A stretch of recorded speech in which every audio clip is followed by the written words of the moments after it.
Hi friends, welcome to my channel. నేను చిన్ని లక్ష్మి. ఈరోజు కథలకు వెళ్ళిపోదాం. ఫస్ట్ గురువు గారి ప్రార్థన. గురు బ్రహ్మ గురు విష్ణు గురు దేవో మహేశ్వర గురు సాక్షాత్ పరబ్రహ్మ తస్మై శ్రీ గురువే నమః. ఆ మాటలు విన్న తర్వాత నేను ఆశ్చర్యపోయాను. తన చివరి సంవత్సరంలో శ్రీరాముడు మాత సంకల్పాన్ని సంపూర్ణం చేస్తున్నాడు. మిగిలిన వారి విషయంలో కూడా ఆయన ఇలాగే చేస్తాడని అడిగాను నేను. అవును, తప్పకుండా మా నాన్న చెప్పారు. అయితే అనేక మంది జీవితాల పట్ల శ్రద్ధ తీసుకునేవారు. అయోధ్య ఎంత విస్తరించుకున్నప్పటికీ ఆయన దీన్ని జనక మహారాజు నుంచి నేర్చుకున్నారని ప్రజలు చెప్తారు. మహారాజు జనకుడు తన చిన్న రాజ్యంలో విదేహాల్లో ఆరంభించిన దాన్ని ఆయన పెద్ద ఎత్తున అమలుపరిచాడు. మా తండ్రి గారు కొనసాగించాడు. మీరు సోమాతో మాట్లాడిన కొన్ని విషయాలు మీ అమ్మ నాతో చెప్పినది. నేను కూడా ఆమెని కలుసుకుందాం అనుకుంటాను. మనం ఇంకొకసారి వెళ్దామా? ఆలోచన నన్ను ఆనందంతో గంతులు వేయించింది. మనము అజిత్ని కూడా తీసుకువెళ్దామా అడిగాను నేను. ఆమె అతన్ని కలుసుకోవడం చాలా ఇష్టం. సరే, చాలా త్వరలోనే ఆ ఏర్పాటు చేద్దాం. కొన్ని రోజుల తర్వాత మా నాన్న నా వద్దకు వచ్చి మనం వచ్చే వారం వెళ్దామని చెప్పారు. కానీ అది ఆలస్యమైంది. నేను చాలా బాధపడ్డాను మా అమ్మతో. మనం నాన్న లేకుండా వెళ్దామన్నాను. కానీ నేను కూడా వస్తానన్నారు. ఎట్టికేళ్ళకి ఒక రోజు నిర్ణయించారు. ఈసారి ఆలస్యం కాలేదు. 3 రథాలపై బయలుదేరాము మేము. మర్నాడు మేము చేరేసరికి ఆలస్యమైంది. మా నాన్న ఆశ్రమంలో గురువులు ప్రణామాలు అర్పించిన తర్వాత సోమ వద్దకు వెళ్దామనుకున్నాడు. కానీ సోమ వద్దకు వెళ్ళడానికి తొందరపడితే మా అమ్మ అజిత్ నాతో వచ్చారు. మేము ఆమె గుడిసె వైపు వెళ్తుండగా ఒక ఋషి సోమ కుటీరం ఉన్న చోటు నుంచి మాకు ఎదురు వచ్చారు. ఆయన మిమ్మల్ని ఆపి, మీరు సోమ కోసం వస్తున్నారని అడిగారు. మా అమ్మ అవునని తలిపింది. ఆమె ఇక్కడ లేదు. మరి ఎక్కడ ఉంది మా అమ్మ అడిగింది. ఆయన నవ్వి ఊరుకున్నాడు. మా అమ్మ మళ్ళీ అడిగింది. ఆమె తన ఇంటికి వెళ్ళింది, మెత్తగా బదులిచ్చాడు. ఇలా ఈ వయసులో మిత్రులకు వెళ్ళిందా మా అమ్మ అడిగింది. లేదమ్మా, ఆమె నిజమైన ఇంటికి. మా ముఖాల్లో ఆమె అయోమయాన్ని చూసి ఆయన కొనసాగించాడు. కొన్ని రోజుల క్రితం మాత స్వరం నుండి పిలిచిన వెంటనే మేము సోమ వద్దకు వెళ్ళామని చెప్పింది. నేను ఇక్కడ నుంచి చాలా దూరంలో ఉన్నాను, కానీ వీలైనంత వేగంగా వచ్చాను. నేను అరణ్యంలోకి వచ్చేసరికి 2 అందమైన యువతులు నా వద్దకు రావడం చూశాను.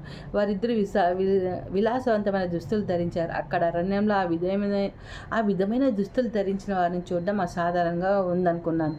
కానీ సోమాని చూడాలనే తొందరలో ఉన్న నేను దాన్ని పట్టించుకోలేదు. వారు నా వద్దకు రాగానే ఆగారు. ముందు నడిచే యువతినవి, పుత్రి సోమా నీకు ఇక్కడ కనపడదు, నేను ఇప్పటికి ఆమెను తీసుకువెళ్ళాను అంది. నేను ఆ స్త్రీకి నమస్కరించి నేనేదో విన్నానో గుర్తించక సోమ ఇంటి వైపు గబగబా అడుగులు వేసాగాను. నేను ఎంత దూరం వెళ్లకుండానే నాకు తోచి నాతో మాట్లాడింది మాత. నేను చూసింది మాత సోమలనే. మేము వెంటనే వెనక్కి తిరిగి రావాలి. కనిపించిన చోటికి పరుగు తీశాను, కానీ వారి జాడ కనపడలేదు. ఆ ప్రదేశంలో సోమ వృద్ధ శరీరం నిర్జీవంగా నేల మీద పడి ఉండటం కనపడింది. ఆయన మాట్లాడేటప్పుడు కన్నీరు కారింది. ఆయన కొనసాగితే నేను మాతను గుర్తించలేకపోయినా ఆమెని గుర్తించాలని అనుకోలేదు. గుర్తిస్తే ఆమె పాదాలపై పడి నన్ను కూడా తీసుకువెళ్ళామనేవాని. కానీ వారి సుచితమైన ప్రేమను ప్రపంచానికి గుర్తు చేసి వారి పేరు మీద ప్రపంచానికి సేవ చేయటానికే నేను ఈ భూమిపై నిలిచి ఉండాలనేది శ్రీరాముడు మాటలు ఇచ్చా. ఆ మాటలంటూ ప్రమాణం చేసి అతను అడవి వైపు తిరిగాడు. మా అమ్మ ఏమీ మాట్లాడలేక బెగుసుకుపోయింది. సోమ మరణించిందని నా కండ్ల నుండి వెంట నీరు కారసాగాయి. మా అమ్మ కొంత తేరుకున్న అజిత్తో గబగబా ఆ ఋషి వెనకలు త్వరగా వెళ్ళు, వీలైతే ఆయన ఎక్కడున్నారో చూడని చెప్పి కూలబడిపోయింది. అమ్మ ఇదేమిటి ఏడుస్తూ అడిగాను. మనం ఇప్పుడు పొందిన గొప్ప ఆశీస్సులు గ్రహించావా? నేను చేయగలిగిన నా ఆలోచన అంతా సోమాని పోగొట్టుకున్నాను. అజిత్ ఆయనని కలుసుకున్నాడేమో చూద్దాం, కానీ అదేం ప్రయోజనం లేకపోయింది. ఆ ఋషి అదృశ్యమయ్యాడు. ఆయన ఎక్కడా కనపడలేదన్న వార్తతో అజిత్ తిరిగి వచ్చాడు. ఆ రాత్రి సోమ వద్దకు వచ్చిన మనమందరికీ పండ్లు తెచ్చింది ఆయనే. నీకు ఆయన జ్ఞాపకం ఉన్నాడా? మా అమ్మ నన్ను అడిగింది. నేను తలూపాను. కానీ ఆ ఋషి చాలా పొడుగా ఉన్నారు. వారిద్దరూ ఒకటే అని నేను అనుకోవడం లేదమ్మా అని స్థిరంగా చెప్పాను. ఈయన ఒకరే, పరిమాణం మారుతుంది. నేను దాన్ని ఆ రాత్రి చూశాను, మళ్ళీ ఇవాళ. అతని శరీరం నుంచి వెలువడుతున్న అసాధారణ ప్రకాశాన్ని బట్టి అది చెప్పవచ్చు. ఆ రాత్రి ఆ ప్రకాశం గది అంతా పరుచుకోయింది. ఈరోజు కూడా అది సూర్యుని ప్రకాశానికి మించి ఉంది. మీకు తెలుసు ఆయన ఎవరు అని అజిత్ ఇద్దరు మాట్లాడలేదు. ఆయన హనుమ అని నా నమ్మకం. ఆయన అనేక రూపాల్లో ఎప్పుడు విభిన్నంగా వస్తారు. దానివలన ప్రజలు ఆయనని తమ ప్రేమ వలనే మాత్రమే గుర్తించగలరు. కేవలం ఒక్క శరీరం ద్వారా కాక ఆయన వెళ్ళిపోయే ముందు మనల్ని చుట్టిన ప్రేమ తరంగాన్ని మీకు గుర్తించారా? అది ఆయన ఉనికి సంకేతం. మా అమ్మ నా కళ్ళ నుండి కారుతున్న నీటిని తుడిచి నా చేతులు పట్టుకుంది. ఈరోజు శ్రీరాముడు సీతామాత నీకు గొప్ప బహుమానం ఇచ్చారు తల్లి. సోమ సమక్షంలో ఆనందం పొందుదాం. ఆమె నువ్వు ప్రశ్నించాలనుకున్న విషయాలు జవాబు పొందలేనివి ఉంటాయి. సోమాని చూపే బదులుగా నీకు హనుమాన్ దర్శనం చూసే బదులుగా నీకు హనుమాన్ దర్శనం లభించింది. అది మీ ఇద్దరికీ లభించింది. బహుశా మీ పెండ్లి కానుక అయి ఉంటుంది. ఆయన మనపై వర్షించిన ప్రేమను స్వీకరించి అది మీ హృదయంలో పెంపొందించండి. అజిత్ తాను విన్నది గాఢంగా చిలింపచేసింది. కానీ నేను ఇంకా సోమ వెళ్ళిపోయిన విషయాన్ని విచారిస్తూనే ఉన్నాను. నేను ఆమె గుడిసెకు వెళ్ళాలంటూ అటువైపు నడిచాను. మేము పొందిన ఆశీర్వాదం గురించి ఆలోచిస్తున్న వారిద్దరిని వదిలి గుడిసె లోపలికి వెళ్ళిన తర్వాత నేను సోమ ధ్యానం చేసుకునే మెత్తపై కూర్చున్నాను. నేను నిన్ను ఇప్పుడే తెలుసుకున్నాను. నువ్వు వెళ్ళిపోయావు. నేను గొనిగాను. నేను ఆమెతో ఉన్నప్పుడు కేవలం ఒక సందర్భాన్ని జ్ఞాపకం చేస్తావని వసిస్తున్నాను. కొంతసేపటికి తర్వాత అజిత్ వచ్చి పక్కనే కూర్చొని నా బాధను పంచుకుంటూ ఆమె నీకు ఎంతో ముఖ్యమైనది కదా అని అడిగాడు. అది చెప్పడానికి నా దగ్గర మాటలు లేవు. ఆమె నా గతం గురించి కొంత చెప్పింది. నేను ఇంకా తెలుసుకోవాలనుకుంటున్నా. ఒక వింత నిశ్శబ్దం అలుముకోగా అతను మహారాజు శ్రీరాముడు మా ఇంటికి వచ్చినప్పుడు నన్ను ఆశీర్వదించే కథ చెప్పానా అని అడిగాడు. అతని మాటలు ఆశ్చర్యంగా చూశాను. ఆయన నిన్ను ఆశీర్వదించారా? అజిత్ తలుపు విప్పి కథ మొదలుపెట్టాడు. ఆయన భూమి మీద ఉన్న చివరి రోజుల్లో మన మహారాజు మన గృహాలు దర్శిస్తూ ఉండేవారు. పిల్లల్ని కలుసుకునేవారు. బహుశా ఆయన అయోధ్య భవిష్యత్తును చూస్తూ ఉండేవారేమో. ఆయన మా నాన్నని చూడడానికి వచ్చి పిల్లల్ని కలుస్తానన్నాడు. మేము ముగ్గురం అబ్బాయిలం. మా నాన్న మమ్మల్ని చూపించారు. ఆయన మా వైపు చూసి నన్ను పక్కకు తీసుకొని చాలాసేపు చూశారు. తర్వాత మా నాన్నతో మీ బిడ్డ పరిపాలనలోకి వెళ్ళాలి. అతను అరణ్యాలను చూసుకుంటాడు. అతనికి జంతువుల పట్ల గొప్ప ప్రేమ ఉంది. వాటి సంరక్షణ పట్ల శ్రద్ధ వహిస్తాడని నేను నమ్ముతున్నాను. దాని గురించి సీత ఎంతో ఆనందిస్తుందని అన్నారు. ఆ మాటలు నాకు జ్ఞాపకం లేవు, కానీ మా నాన్న ఈ కథ నాకు అనేక సార్లు చెప్పాడు. బహుశా అదే జ్ఞాపకాల్లో ఎప్పటికీ నిలిచిపోవాలి అయి ఉంటుందని అతను మౌనం దాల్చాడు. కొంతసేపటికి తర్వాత అతను మళ్ళీ నేను మహారాజును ఒకసారి మాత్రమే చూశాను కనుక ఆయన గురించి నాకు అంతగా జ్ఞాపకం లేదు. కానీ ఆయన కండ్లు గుర్తిస్తున్నాయి. అటువంటి కండ్లు నేను ఎప్పుడూ చూడలేదు. ఆయన ఆ రోజు మా అందరినీ ఆశీర్వదించాడు. తర్వాత నాతో జంతువులు నిన్నెప్పుడు ఇష్టపడతాయి, వాటిని గురించి ఎప్పుడు భయపడుకో అన్నారు. మా తండ్రి వైపు తిరిగి రాకుమారి సీతకు ఏ జంతువు పట్ల భయం ఉండేది కాదని, తమకు అప్పుడప్పుడు జంతువులే వెళ్ళవలసిన దారిని చూపేవని చెప్పారు. ఆ తర్వాత మా తండ్రి నన్ను అప్పుడప్పుడు అరణ్యానికి తీసుకువెళ్ళేవారు. నేను అక్కడ కొన్ని జీవరాశుల పైన ప్రేమ పెంచుకుంటూనని, అయితే అప్పటికే నాకు ఆ ప్రేమ ఉంది. నేను దానితో సహా పుట్టాననుకుంటా. నేను అతనిని శ్రద్ధగా వినేసరికి ఓదార్పు పొందాను. అజిత్ నా విచారాన్ని పోగొట్టే విధానం ఇది అని నేను తర్వాత తెలుసుకున్నాను. ఆయన చేయవలసిన సంభాషణ శ్రీరాముడు మాటల వైపు తిప్పటం. దాంతో నా హృదయంలో ఒక ఆనందం సూక్ష్మంగా పరుచుకున్నది. బహుశా నేను సోమాను కలవవలసిన అవసరం లేదేమో. ఆమె నాకు అవసరమైందంతా చెప్పి ఉంటుంది. గతంలోకి మళ్ళీ తొంగి చూడకపోవటమే మంచిదేమో అని నేను అనుకున్నాను. గతమే వర్తమానాన్ని ఇచ్చిందన్నాడు అజిత్ నవ్వుతూ. గతంలో మనం పొందిన జ్ఞానం అంతా మన జ్ఞాపకంలో భద్రపరచవలసి ఉంటుంది. అనసూయ మన భవిష్యత్తులోకి దృష్టి సారించాలి. అనసూయ మన గృహాలు సందర్శించినప్పుడు శ్రీరాముడు చేసింది కూడా అదే. ఆయన భవిష్యత్తుకు బీజాలు నాటాడు. రాబోయేదంతా ఆయన సృష్టి, ఆయనదే, మాతదే. నేను ఆ విధంగా ఎప్పుడూ మర్చిపోవాలనుకోని నెమ్మదిగాను. మనం ఒకరినొకరు మర్చిపోకుండా చూసుకుందామన్న మాట ఇచ్చుకుందాం. అది మన పరస్పర ప్రతిజ్ఞ అని చెప్తాడు. నేను నా భర్తతో అయోధ్యలో అనేక సంవత్సరాలు ఆనందంగా గడిపాను. మాకు 4 కుమారులు లేరు. కూతురు పుట్టిన ప్రతిసారి ఆమెను సరియా నది ఒడ్డుకు తీసుకొచ్చి అక్కడ పడుకోబట్టి, సరియా మాత, సీత కూతుర్ని చూడు, ఈ బిడ్డ ఆమె తల్లికి సేవ చేసినట్లే ఆశీర్వదించని ప్రార్థించేవాళ్ళం. లవకుశ మహారాజుల నేతృత్వంలో సామ్రాజ్యం విస్తరిల్లి వైభవవంతమైనది. అజిత్ ఎక్కువ కాలం అరణ్యంలో ప్రయాణిస్తూ మానవ ఆవాసాలు జంతు సమాజాన్ని ఆక్రమించుకోకుండా చూసేవాడు. చాలా వరకు మనుషులకు జంతువులకు మధ్య సయోధ్య ఉండేది. కొన్ని సంవత్సరాల తర్వాత ఒకానొక రోజు మాకు ఆ నది ఒడ్డున ఒంటరిగా నడిచే అవకాశం దొరికింది. నాకు సోమ చెప్పిన విషయాలు అతనితో పంచుకోవాలని అనిపించింది. ఇప్పటికి మేమిద్దరం నడి వయసులో ఉన్నాం. మనం సోమ మాత యొక్క వృద్ధ సేవకురాలని కలుద్దాం అనుకుని వెళ్ళటం నీ జ్ఞాపకం ముందు అడిగా నేను.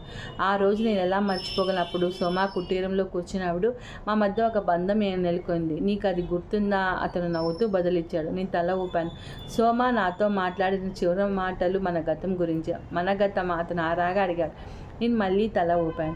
ఆమె నాతో నేను జనక మహారాజు పరివార కృత్యాల్లో పరిచారికనని, మాత వివాహం తర్వాత ఆమెతో మిథుల నుంచి అయోధ్యకు వచ్చానని చెప్పింది. అంతేకాక నువ్వు కూడా పరివార కృత్యాల్లోనే సేవ చేసేవాడవని, జంతు సంరక్షకుడిగా ఉండేవాడని, నీకు జీవాలన్నింటిపైన ప్రేమ వలన మాతకు నువ్వు ఎంతో ఇష్టమని చెప్పింది. అతని ముఖంలో ఆశ్చర్యాన్ని చూస్తూ నేను కొనసాగించాను. ఇంకా మనం యవ్వనంలో పరిచార కృత్యాల్లో సేవ చేసేటప్పుడు నువ్వు నన్ను పెళ్లి చేసుకోవాలనుకున్నావని, మా నాన్న దాన్ని తిరస్కరించాడని కూడా చెప్పింది. ఆయన నన్ను ఎప్పటికీ పెళ్లి చేసుకోవద్దనే పట్లనే పట్టుబట్టడంతో నేను చేసుకోలేదు. అందువల్ల నేను మాతతో అయోధ్యకు రాగలను. ఆ తర్వాత నేను పెళ్లి చేసుకోవాలని అది మాత కోరిక అని చెప్పింది. నువ్వు ఇన్ని సంవత్సరాల తర్వాత ఇది నాకు చెప్తున్నావు అతను అన్నాడు. ఇంతకు ముందెప్పుడు ఎందుకు చెప్పలేదు? అనుకోలేదు, నాకు తెలియదు. ఏమో తెలియని కారణం వల్ల దీన్ని నా హృదయంలోనే నిలిపి ఉంచింది. బహుశా అది నా కోసం అనుకున్నానేమో. నువ్వు నాతో మన భవిష్యత్తు వైపు చూడాలి, గతం వైపు కాదని చెప్పావు కదా అంది అడిగాను నవ్వుతూ. నేను అదే చేశాను అజిత్. మాత శ్రీరాముడు ఈ జన్మలో మనకి దగ్గర చేసేందుకు నేనెంతో కృతజ్ఞతతో ఉంటాను.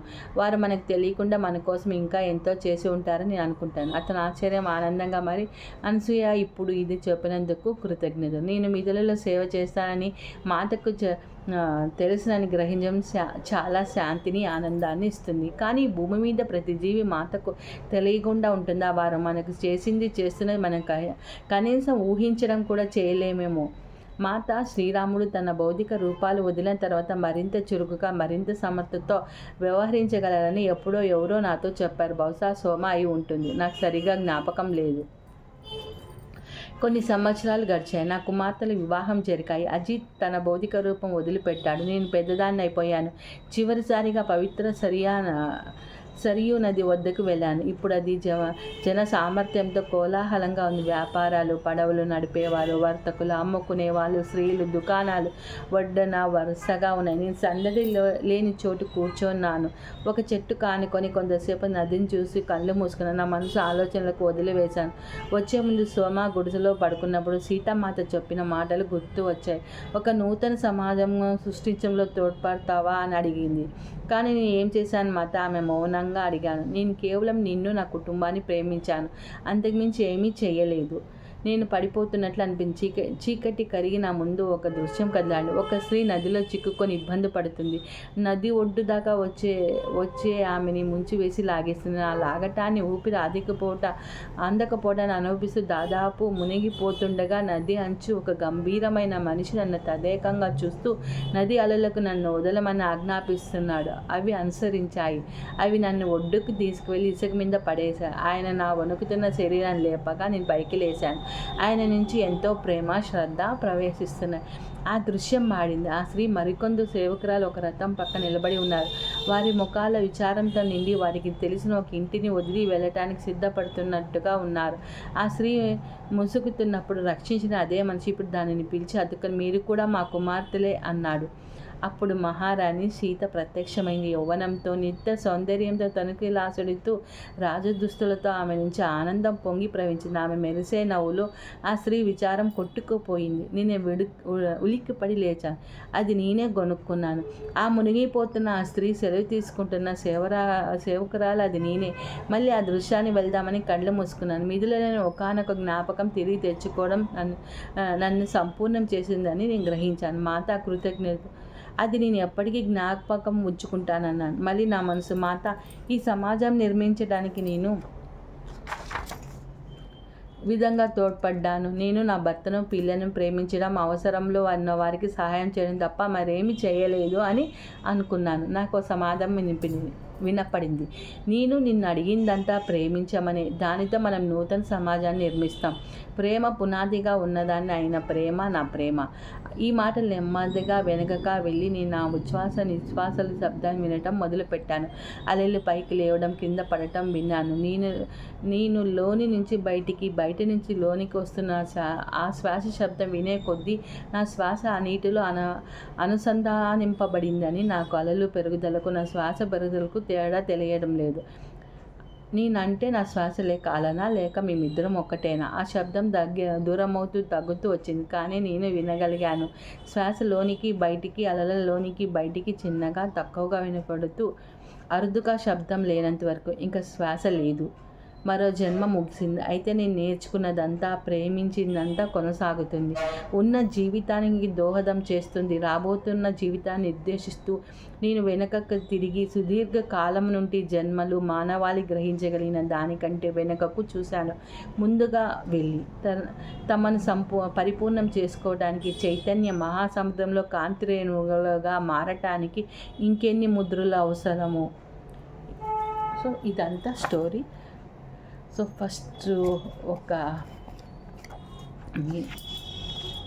ఫస్ట్ నుంచి మనం అన్నీ తెలుసుకున్నాం కదా.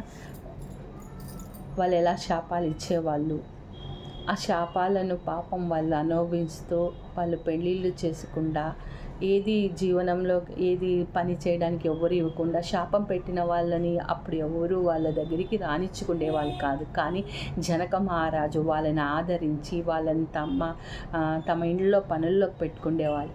నిదానంగా ఆ వ్యవస్థ నుంచి బయటికి శ్రీరాముడు, సీత, జనక మహారాజు వీళ్ళందరూ అభివృద్ధి పరిచారనమాట. ఇదే సీతాయానం స్టోరీ.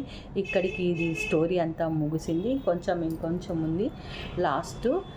అదొక నెక్స్ట్ క్లాస్లో తెలుసుకుందాం. Thank you friends.